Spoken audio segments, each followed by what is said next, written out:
Howdy. They asked me to tell y'all about a little project we just wrapped up here in San Antonio. They call it Fiesta Texas. Nothing fancy, just the darndest theme park built in America in the last 20 years. Got its own Mexican village built right inside. Bravo! Over at the old-time German Texas town, they're celebrating Oktoberfest. There's a 1920s boom town where it's always the 4th of July. And you can ride the Rattler, world's tallest wooden roller coaster. And there's a place called Rockville, where it's homecoming every day, and the 50s rock and roll never stops. And still in the same little old park, the whole family can cool their heels and just about everything else. Yep, down here we only know one way of doing things, Texas style. And I reckon you know what that means. So come to Fiesta Texas and celebrate Texas. Fiesta Texas!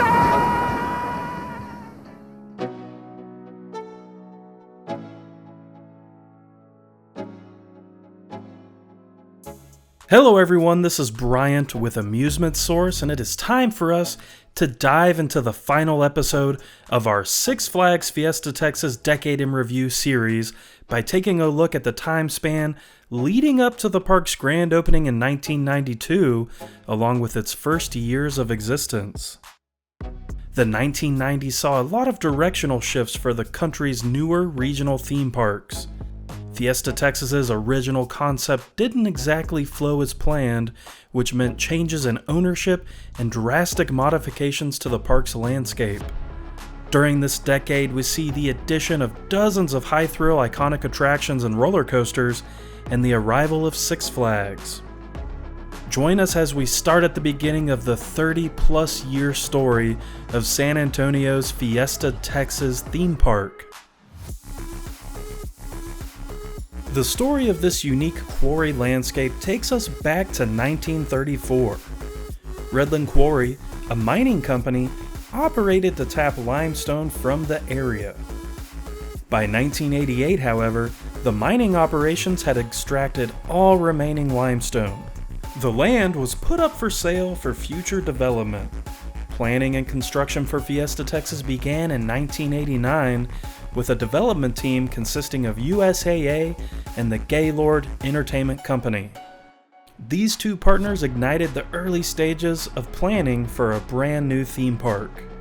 SeaWorld San Antonio, which opened in 1988, proved to be a successful vacation destination for the area and helped push these development plans forward. Construction began in 1990 and was scheduled over a total of 23 months.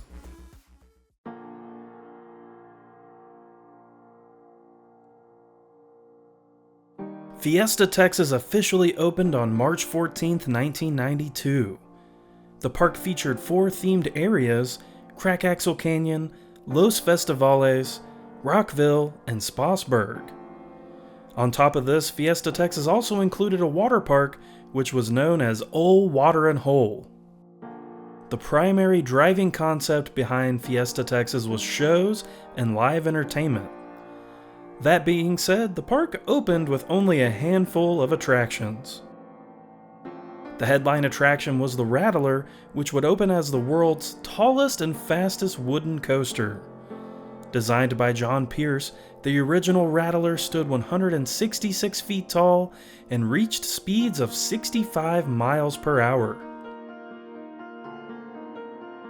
Other attractions included the Der Rolsche Coaster Kiddie Coaster, the Fiesta Texas Railroad, the Gully Washer Rapids Ride, Steingas, Die Fledermaus, Kinderbahn, Dornröschen, Hustler, the Power Surge Shoot the Chutes attraction, Rensportplatz, Der Fliegenzirkus, Kinderwagen, and the Motorama Turnpike car ride. The Ol' Waterin' Hole water park had a handful of attractions, which included the Texas Tumble, the Whitewater Canyon Lazy River, the Six Shooter, the Mine Shaft, Blowout, Twister, the Gusher, Pipeline, the Triple Dipper, and Splash Water Springs. The primary attraction at Fiesta Texas, however, was its large entertainment offering. These opening season shows included the Heart of Texas and Festival Folklorico in Zaragoza Theater, Texas Standard Time, Head for the Hills, and the Lone Star Spectacular Fireworks Show in Lone Star Lil's Amphitheater, Music, Country Music and Sundance Theater, Rockin' at Rockville High and Rockville High School, Rockin' Blue Rhythm at the Loop Drive-In, Motown Memories in Rockville, the Sauerkrauts at Sangerfest Hall Stage, Die Worst Players at Sangerfest Theater, and other specialty acts and performances throughout the park. Fiesta Texas would end their opening season with the holiday event Lone Star Christmas. The event featured a tree of lights that spanned 115 feet up the quarry wall, topped with a 12-foot star. On top of this was themed live entertainment and festive decor throughout the park.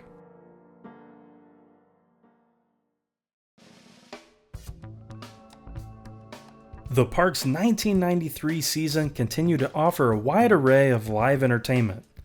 This included the returns of Rockin' at Rockville High and Lone Star Spectacular. Numerous other shows were also featured. Fiesta Texas began planning and constructing their next park area, the Fiesta Bay Boardwalk, in 1993. The new park area would serve as a boardwalk-themed extension to the already established Rockville 50s area.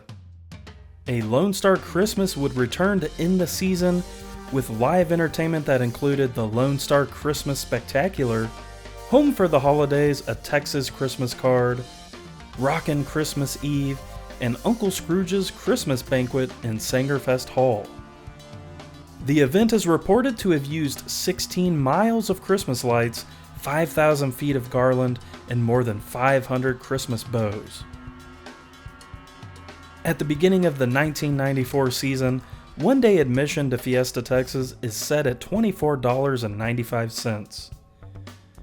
Though high-quality live productions continue to be the primary focus, Fiesta Texas introduces their newest park area with the addition of the Fiesta Bay Boardwalk.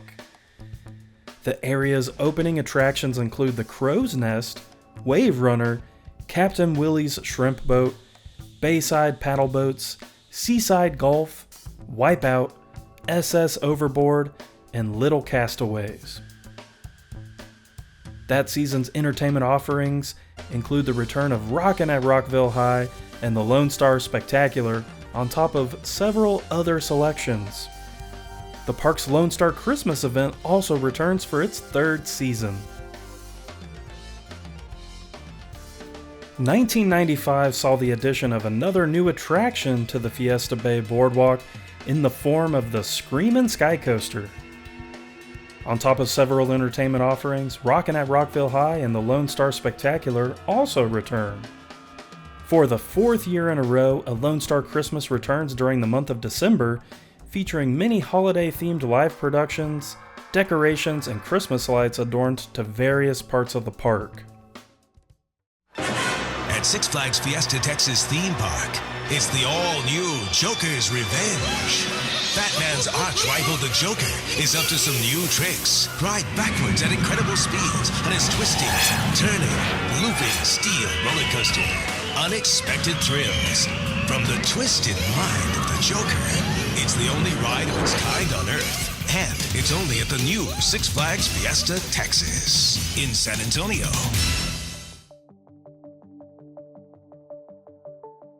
(1996) was the beginning of a major transformation for Fiesta Texas. Time Warner takes over management of the park, ultimately changing the name to Six Flags Fiesta Texas. However, USAA remains the sole owner of the park. Several new attractions debut at Fiesta Texas, including the Joker's Revenge roller coaster. Joker's Revenge was originally slated to open with the park in 1992, but was delayed. Its original name was to be the Wacky Twister prior to Time Warner's interest in the property. The ride would officially open on May 10, 1996. Located in the Fiesta Bay Boardwalk section, Joker's Revenge stood 79 feet tall, reached speeds of 40 miles per hour, and featured 3 inversions. Also new for 1996 was the Wagon Wheel Flat Ride. This Schwarzkopf Enterprise attraction made its way to the park's Crack-Axle Canyon section near the Whistle Stop train station. Prior to being transported to Fiesta Texas, Wagon Wheel operated as Spinnaker at Six Flags Over Texas. Multiple additions came to the Old Water and Hole water park with Tadpole Pond, Sandy Bottoms, Old Swimmin' Hole, and Crack-Axle Springs. Even with the Time Warner management change, live entertainment remained a big focus in the park with the returns of Rockin' at Rockville High and the Lone Star Spectacular. Several other entertainment offerings were featured throughout the year. Fright Fest officially makes its debut at Fiesta Texas. Entertainment offerings included Love at First Fright in Rockville High School, Monster Mash Bash in Rockville, Noches de Brujas in Teatro Fiesta, Sean Castle and the Skeletones, and Cornelius the Not So Very Scary Scarecrow in Spossburg Theater. A Lone Star Christmas becomes Holiday in the Park for the 1996 season and features entertainment such as The Majesty of Christmas in Zaragoza Theater, Navidad in Los Festivales in Teatro Fiesta, and Magical Musical Christmas in Rockville High School.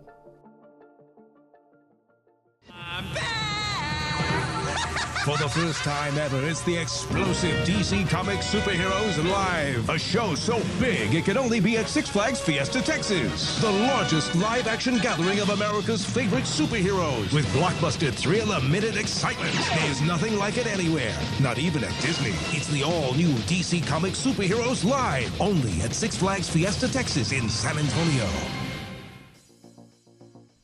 Fiesta Texas heads into their 1997 season with another marquee roller coaster edition. Roadrunner Express, an aerodynamics mine train roller coaster, opens in the park's Crack-Axle Canyon section in May. This unique family coaster features 2 lift hills, a maximum height of 73 feet tall, and 2,400 feet of track. This is also the first Looney Tunes themed ride to make its way into Fiesta Texas. Summer entertainment features a robust lineup including DC Comics Superheroes Live in Zaragoza Theater, Rockin' at Rockville High and Reunion at Rockville High in Rockville High School, Country America and Warner Brothers Country and Sundance Theater, and the Lone Star Spectacular. Fright Fest returns for its second season in the fall. Entertainment offerings include Love at First Fright in Rockville High School, Monster Mash Bash in Rockville, and Cornelius the Not So Very Scary Scarecrow in Spossburg Theater. Holiday in the Park returns for a second season and features more themed entertainment, including the return of The Majesty of Christmas in Zaragoza Theater. 1997 marks the end of the first run of Christmas events at Fiesta Texas. At the end of the season, the Rensportplatz children's attraction is removed from the park's Spossburg section. In 1998, park ownership and management goes through another change as Premier Parks purchases Six Flags Inc. Premier Parks also completes the purchase of Fiesta Texas from USAA. The Fiesta Bay Boardwalk sees some transformation with the removal of Captain Willie's shrimp boat, the Bayside paddle boats, and Seaside Golf. Major expansion continues with in-park attractions during 1998. 2 flat rides, Dirt Twister and Frisbee, are added to the park. Frisbee's first location is in the park's Los Festivales section, while Dirt Twister, a Hoos Top Spin attraction, is added to the park's Spossburg section. The third and marquee attraction for 1998 is Bugs Whitewater Rapids. This log ride attraction is built by O.D. Hopkins and features a height of 30 feet. Bugs Whitewater Rapids is themed into the park's Spossburg section with castle-like facades and a primary focus on Looney Tunes characters. The ride lasts nearly 5 minutes and features multiple drops in its layout. Spring and summer entertainment offerings continue to be abundant, including the all-new Legends End concert in Rockville High School and the return of the Lone Star Spectacular in Lone Star Lil's Amphitheater. Fright Fest returns in the fall with entertainment including Love at First Fright in Rockville High School, Monster Mash Bash in Rockville, and Cornelius the Not-So-Very-Scary Scarecrow in Spotsburg Theater. At the end of 1998, the old Water and Hole Water Park sees the removal of the Tadpole Pond and Sandy Bottoms attractions. In the dry park, the Loop Drive-In, an outdoor performance venue, is also removed for future expansion. This is rocket science. A roller coaster with a rocket booster. Poltergeist. A supernatural blast like nothing else in this world. Poltergeist. Just one of 15 new rides at Six Flags Fiesta Texas.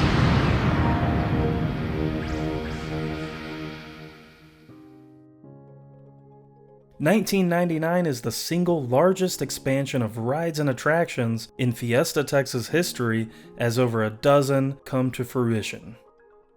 A name change comes to Fiesta Texas's water park as it is transformed into Armadillo Beach. With the name change comes two new attractions, the Texas Treehouse Play Complex and the iconic Texas-shaped wave pool known as Lone Star Lagoon. In Los Festivales, a new roller coaster, Boomerang, opens on March 13, 1999. Boomerang, built by Vekoma, stands 116 feet tall and features a total of 6 inversions. The attraction reaches a top speed of 47 miles per hour along 935 feet of track. With the addition of Boomerang, the park relocates its Frisbee attraction to the Fiesta Bay Boardwalk.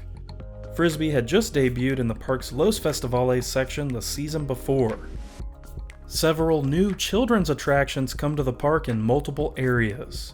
Crack Axle Canyon sees the addition of Daffy's Duccaneer, Foghorn Leghorn's Barnyard Railway, Yosemite Sam's Wacky Wagons, and Rodeo Rider. In Spotsburg, the Mini Teacups debut. In Rockville, we see the addition of Daffy's School Bus Express and Taz's Tornado. Rockville also sees the addition of 3 high-thrill attractions to their ride lineup with the Chaos Flat Ride, the SNS Complex Tower Scream, and a brand new roller coaster. Scream stands 200 feet tall and reaches a top speed of 40 miles per hour. Changing the Fiesta Texas skyline forever, Scream stands within the structure that formerly housed the Loop Drive-In Theater. 2 of Scream's towers open on March 13th, while the third opens up later in the season. Rockville's roller coaster edition is the Poltergeist. Constructed by Premier Rides, Poltergeist reaches a height of 79 feet and launches riders from 0 to 60 miles per hour in a matter of seconds. The coaster has a track length of 2,705 feet and 4 inversions. Primary entertainment offerings for the season include Rockin' at Rockville High in Rockville High School, Now That's Country and Sundance Theater, the Lone Star Spectacular and Lone Star Lil's Amphitheater, and more. Six Flags Fiesta Texas also ends up winning Amusement Today's Golden Ticket Award for Best Theme Park Shows. Fright Fest returns in the fall with an entertainment lineup that includes Love at First Fright in Rockville High School, Monster Mash Bash in Rockville, and Cornelius the Not-So-Very-Scary Scarecrow in Spotsburg Theater. The end of the 1999 season sees the removal of the Gusher and Pipeline water slides from Armadillo Beach.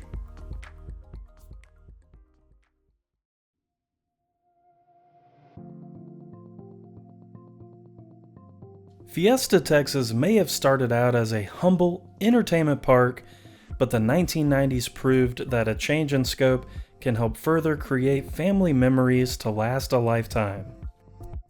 From multiple management changes to arguably the biggest expansions for any theme park, Fiesta Texas began to emerge as one of the flagship properties for the Six Flags chain. What is your favorite part of the 1990s from Fiesta Texas? Personally, we loved the concept of a show park and found that the park's initial theming was top-notch. It was shocking to watch the park's transformation through its first years. Time Warner did a fairly decent job acclimating new rides and attractions that supported the park's unique theme. However, once Premier Parks was involved, the struggle for individuality and theme suffered a bit, though the quality and expectation of live entertainment was honored. Luckily, today, the park has pushed through to keep a good amount of its original identity. We are excited to see what Six Flags Fiesta Texas accomplishes over its next 30 years. Make sure to check out all of the history pieces we work on for Fiesta Texas. This includes other Decade in Review episodes, the Flashback series, and past attractions, past park maps, and history timeline listings over at sfftsource.com. Thank you all for watching, take care, and we'll see you soon.